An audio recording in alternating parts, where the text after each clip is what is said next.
It's 0427 hours in the freezing dark of the North Atlantic. A sonar ping breaks the silence, sharp, sudden, and unmistakable. Something's out there. Deep underwater, a shadow moves. Silent, slow, deadly. Based on multiple naval reports from late 2024 and early 2025, this is the kind of scenario that military planners fear. A Yasen-M class Russian submarine, like the newly deployed Arkhangelsk, quietly slipping through NATO-monitored waters, close to where U.S. carrier strike groups operate. Above the surface, a fleet moves east. Let's say it's the USS Gerald R. Ford Strike Group. Routine mission, standard patrol, until it's not. A detection is made. P-8 Poseidon aircraft scramble, sonobuoys hit the water, destroyers spread formation. The hunt begins. In war rooms and analyst briefings, the questions write themselves. How close could a Yasen sub get before being detected? Could it lock onto a carrier group without anyone knowing? And more importantly, is it already happening? Because Russia's undersea fleet isn't just expanding, it's evolving. While their surface navy struggles, their subs are built to stalk, strike, and vanish. Encounters like this may not make the headlines, but to naval intelligence communities on both sides, they're becoming uncomfortably real. And if one sub really did get that close to the world's most advanced aircraft carrier, well, that's not just bold, that's a big mistake. So, what would NATO be facing in a scenario like this? Well, let's break it down. The Yasen-M class submarine, like the Arkhangelsk, which officially entered service with the Russian Northern Fleet in late 2024, isn't just another piece of hardware. It's the sharpest blade in Russia's underwater arsenal. Built under Project 885M, this nuclear-powered attack sub is designed to do one thing better than anybody else and anything else: destroy surface fleets without ever being seen. It runs on a single OK 650-volt reactor, giving it near-limitless underwater endurance. But what makes it really dangerous is its stealth. The hull is coated with anechoic tiles designed to absorb active sonar. Its propellers, engineered for near-silent operation, and its hull shape allows it to slip beneath thermal layers, which are natural sonar blind zones in the ocean. Western analysts believe it may rival the U.S. Navy's Virginia-class subs in silence, something few other navies have ever achieved. Then, there's firepower. The Yasen class can carry up to 40 cruise missiles, including Kalibr for land and sea targets, Oniks, which are supersonic anti-ship, and possibly even hypersonic Zircon, capable of Mach 9 speeds and near impossible intercept.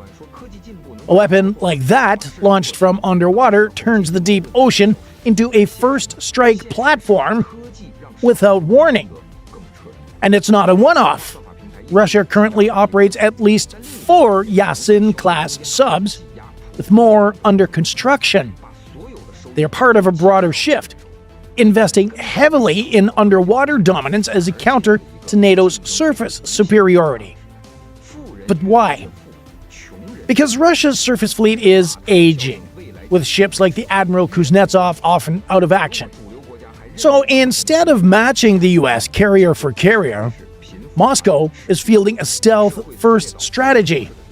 Invisible, nuclear-armed predators roaming under the GIUK gap. And speaking of that, the GIUK gap, the choke point between Greenland, Iceland, and the UK, is a critical defense line.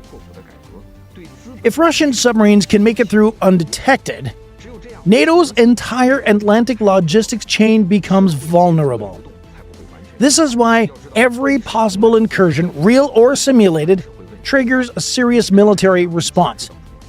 Because if one sub gets through, what happens when 6 do?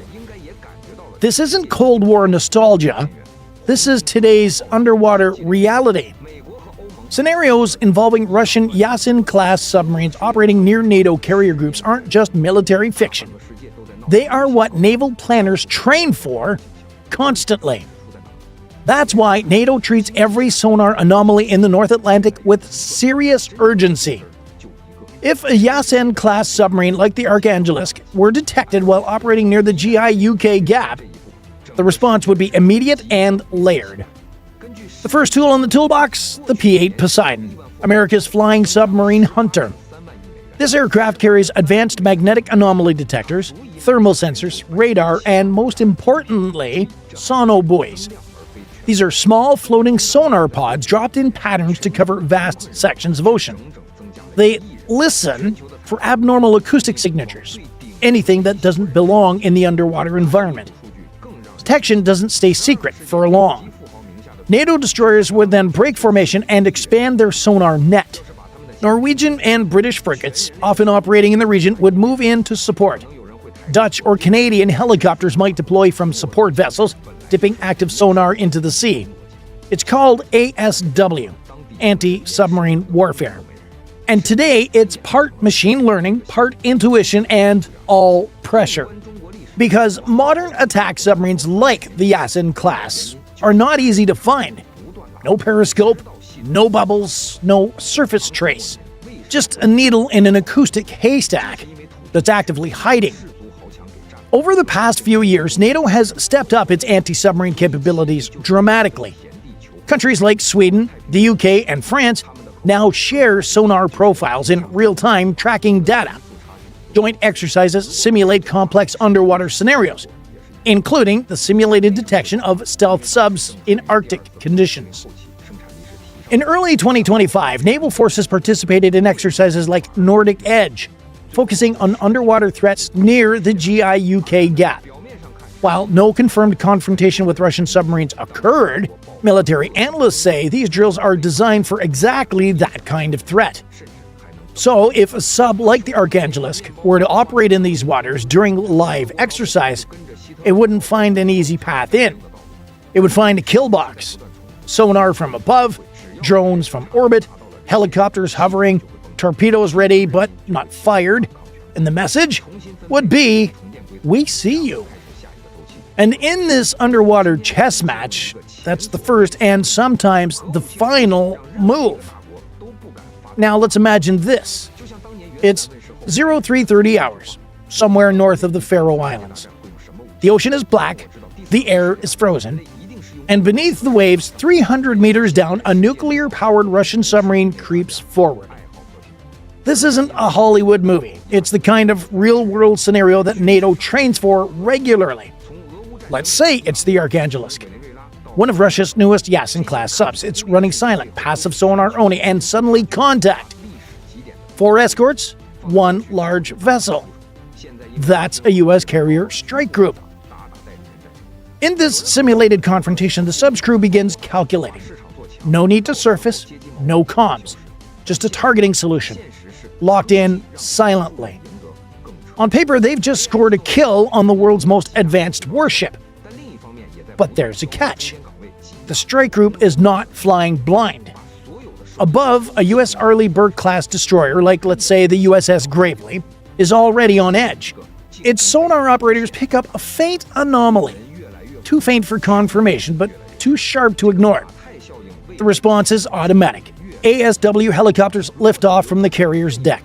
They drop, dipping sonar arrays into the sea, sweeping for subsurface targets. P-8 Poseidons tighten their patrol radius, laying out a net of sonobuoys. Electronic warfare systems across multiple ships then begin scanning for digital emissions. Tiny giveaways. This is a classic NATO move, a multi-layered response designed to isolate and pin any sub-threat. For the hypothetical sub-commander, things get very real very fast. A pair of MH-60R Seahawks approach. Torpedoes armed but unfired. They drop sonar decoys and flood the area with high-frequency pings. Translation: we know you're here. In a real conflict, this would be the point of no return. One misread sonar ping, one launch interpreted as hostile, and an escalation becomes inevitable. But in this simulated scenario, the Russian sub begins a quiet retreat. No missiles fired, no hostilities, just pressure and withdrawal. To naval analysts, this isn't just wargaming, it's a reminder that modern naval confrontations can unfold silently, without warning, and end before the public even knows they happened. And it also proves something else. Submarines like the Yasen-M class can get close. Dangerously close. But when they do, they'll find that NATO is ready, watching, and willing to respond without blinking. Encounters like these may never make the news, but rest assured, underneath the waves, they're happening more than we think. The silent threat from below isn't the only danger in modern naval conflict. Because in 2025, war doesn't just start with torpedoes, it might start with a keyboard. Just weeks after the Arkhangelsk joined the Russian Northern Fleet, Ukrainian cyber teams made global headlines. They breached Russian military systems and leaked sensitive data tied to the Boryay A-class submarine Knyaz Pozarsky. We're talking blueprints, patrol routes, and acoustic profiles. That's the kind of intel that can even expose a nuclear-powered ghost ship. Analysts believe that this breach could have implications far beyond a single ship. Yasen-class and Boryay-class subs share similar command and control architecture. If one can be hacked, well, what about the rest? In a real-world crisis, that could mean a stealth submarine being tracked not by sonar, but by software. Every movement, every decision, shadowed remotely. Suddenly, undersea warfare isn't just about engines and torpedoes, it's about firewalls, exploits, and digital traps. And it's not just NATO and Russia in the ring here either. In response to increasing cyber and subsurface tensions, Russia and China conducted joint naval exercises in the Sea of Japan. Their mission was to simulate the detection and the neutralization of a hostile foreign submarine. It was a signal, clear and public. Meanwhile, Western powers weren't idle. Though not officially confirmed, multiple media outlets reported the sudden deployment of two U.S. Ohio-class submarines, each armed with over 150 Tomahawk cruise missiles, to undisclosed locations. A quiet move, but a loud message. We're watching too. This emerging battlefield where sonar meets servers is what military planners now call hybrid undersea conflict. It blends stealth tech, cyber tools, and old-school brinkmanship. And the line between training and tension is thinner than ever. To understand just how close things can get at sea, you don't have to imagine it, but you can look back. March 21st, 1984. Night falls over the Pacific Ocean. The U.S. aircraft carrier USS Kitty Hawk is cruising at full speed off Japan's coast. Unseen below, a Soviet submarine, K-314.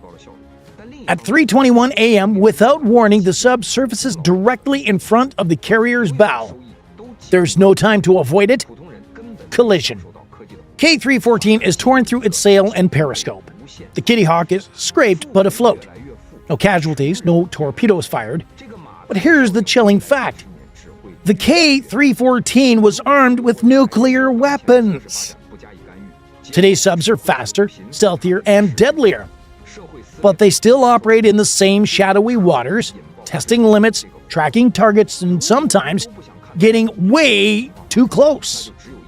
So when Western navies take a sonar ping seriously, they're not overreacting. They've seen what happens when the invisible becomes unavoidable, and in the age of hypersonic missiles and cyber attacks, the risks are even higher. If submarines can now sneak past sonar, launch hypersonic missiles, and operate with digital silence, is the ocean still a safe place for global power balance? Or is it becoming the most dangerous front in modern warfare? I want to know what you think. Are these underwater confrontations just strategic posturing, or do they make the world genuinely more unstable? Drop your thoughts in the comments. And if you want to go a step further and support the channel directly, join the fleet.